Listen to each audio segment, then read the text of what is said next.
আমরা 9 10 পড়ে আসছি। এই যে পি ও কিউ এবং পি ও আর, উপরের ত্রিভুজটা নিচে ত্রিভুজটা সর্বসম, তাহলে এই অ্যাঙ্গেল আর এই অ্যাঙ্গেল সমান হবে। এই ম্যাথগুলো করার জন্য অবশ্যই চিত্র আঁকতে হবে, নাহলে তুমি বুঝবাই না কি চাইছে। পি ও কিউ এটার ক্ষেত্রফল বের করবা। কেমনে বের করবা? হাফ ইন্টু ভূমি ইন্টু উচ্চতা, যেহেতু সমকোণী ত্রিভুজ, তারপর সেটাকে 2 দিয়ে গুণ করে দিবা।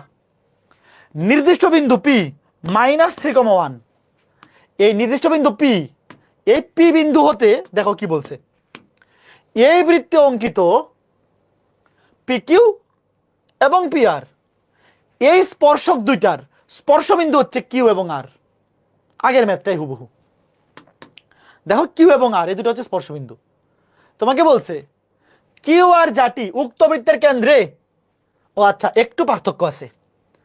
কিউ আর জাটি উক্ত বৃত্তের কেন্দ্রে 2 থিটা কোণ উৎপন্ন করে, তবে tan থিটার মান কত? দেখো একটু একটু পার্থক্য আছে, একটু এখানে স্পর্শক দুইটার উৎপন্ন কোণ চাই নাই। দেখো আগের ম্যাথে কি চাইছিল? আগের ম্যাথে চাইছিল স্পর্শক দুইটার অন্তর্ভুক্ত কোণ, এই যে একটু, ঠিক আছে। আর এখানে বলছে কিউ আর জাটি উক্ত বৃত্তের কেন্দ্রে 2 থিটা কোণ উৎপন্ন করলে tan থিটার মান কত? tan থিটা মানে আমার থিটা লাগবে, আমার কাজ হচ্ছে থিটার মান বের করা। দেখো আমি যদি সামহাউ থিটা এর ভ্যালু বাইর করতে পারি, তাহলে tan থিটা বের করা পানি ভাত। এইবার প্রশ্নে যা যা বলছে চিত্র আঁকি।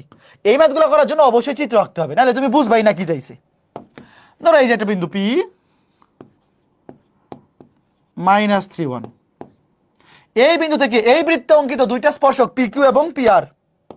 ধরো এই যে একটা স্পর্শক পি কিউ, এই যে একটা স্পর্শক পি আর। দেখো ধরো এই যে একটা পি কিউ স্পর্শক, আর এটা হচ্ছে পি আর স্পর্শক। তোমাকে বলেছে স্পর্শবিন্দু একটা কিউ একটা আর, দেখছো এই যে একটা স্পর্শবিন্দু কিউ একটা আর। তোমাকে বলছে কিউ আর জাটি, এই যে কিউ আর যা, এবার কিউ এবং আর যোগ করো। এই যে তুমি কিউ এবং আর এই দুটা বিন্দু যোগ করো, তাহলে এটা একটা বৃত্তের যা হবে। এখন বলছে এই যা বৃত্তের কেন্দ্রে 2 থিটা কোণ উৎপন্ন করে। বৃত্তের কেন্দ্র আমরা চিহ্নিত করি, ধরো এই যে বৃত্তের কেন্দ্র। তো তোমাকে বলছে এই যা বৃত্তের কেন্দ্রে, এই যে কেন্দ্রে, এই যে এই বৃত্তের কেন্দ্রে এই যা, দেখো এই যা এর একটা বিন্দু হচ্ছে কিউ, একটা বিন্দু হচ্ছে আর। তো এই যে এই বৃত্তের কিউ আর যা বৃত্তের কেন্দ্রে যে কোণ তৈরি করে, এই অ্যাঙ্গেলটা দেওয়া আছে কত? খেয়াল করে দেখো, এই অ্যাঙ্গেলটা দেওয়া আছে, এই যে দেখো এই অ্যাঙ্গেলটা দেওয়া আছে 2 থিটা। কথা বুঝছো? এই অ্যাঙ্গেলটা দেওয়া আছে 2 থিটা। তোমাকে বলছে এবার থিটা বের করো।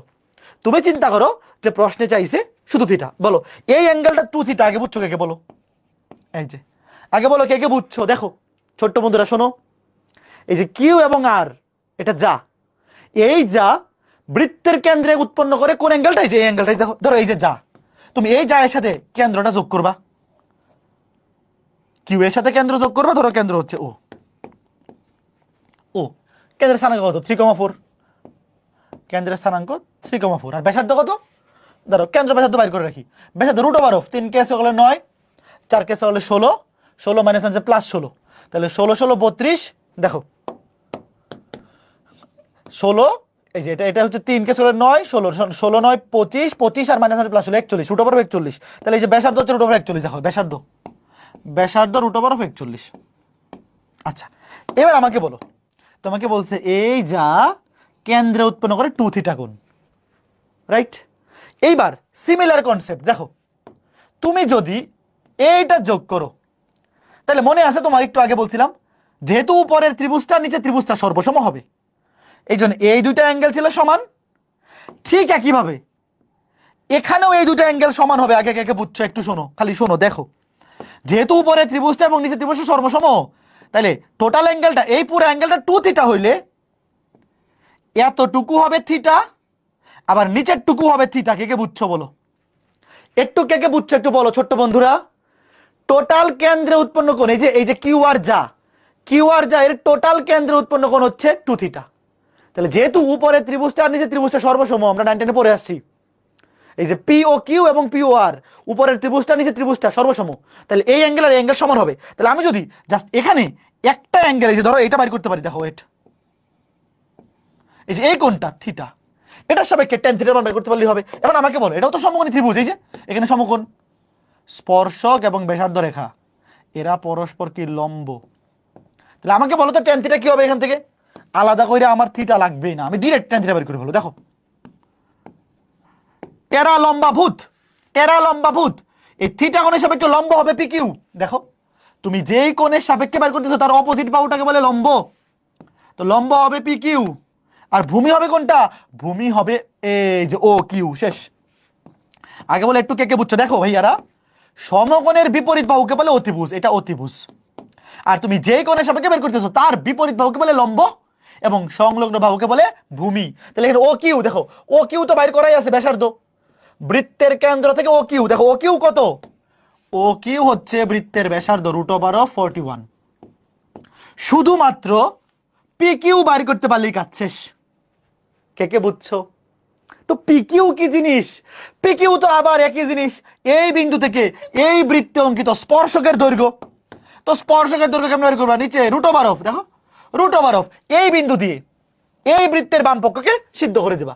√, এক্স এর জায়গায় বসবে -3, তাহলে স্কয়ার করে 9 প্লাস ওয়াই জায়গায় 1, 1 কে স্কয়ার করলে একই হয়। তারপরে মাইনাসে মাইনাসে প্লাস, এক্স এর জায়গায় -3, মাইনাস মাইনাসে প্লাস 18, তারপর ওয়াই এর জায়গায় 1 -8, তারপর -16, কত 2। তাহলে পি কিউ এর মান হচ্ছে সুন্দর মতো 2। তাহলে বসাই দাও। তাহলে tan থিটা পি কিউ কত? 2।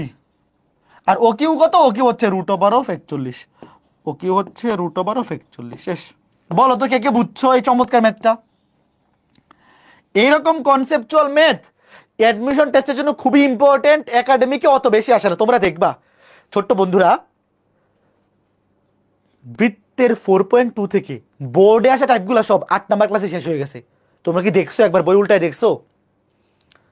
আমাদের সাইকেলের বই যাদের কাছে আছে, কিংবা যেই রাটারের বই কিনছো, অসীম কুমার শাহ স্যারের বই কিংবা কেতাবুদ্দিন স্যারের বই বা এস ইউ আহমেদ বা রূপন্তী প্রকাশনী বা সিস্টেক, যেই বই কিনছো ভাইয়া, বৃত্তের বোর্ডের প্রিপারেশন কিন্তু 8 নাম্বার ক্লাসেই শেষ। তুমি যদি জিজ্ঞেস করো ভাইয়া বৃত্ত অধ্যায়ের বোর্ডের মানে এইচএসসি প্রিপারেশনের জন্য লেকচার 9 আর 10 লাগবে কিনা, আমি বলবো না করলেও সমস্যা নাই, কারণ 8 নাম্বার ক্লাস পর্যন্ত যা যা পড়াইছি এর বাইরে বোর্ড পরীক্ষায় কিছু আসে না। তো লেকচার 9 আর 10 যা পড়াবো এগুলো সব অ্যাডমিশনের জন্য লাগবে।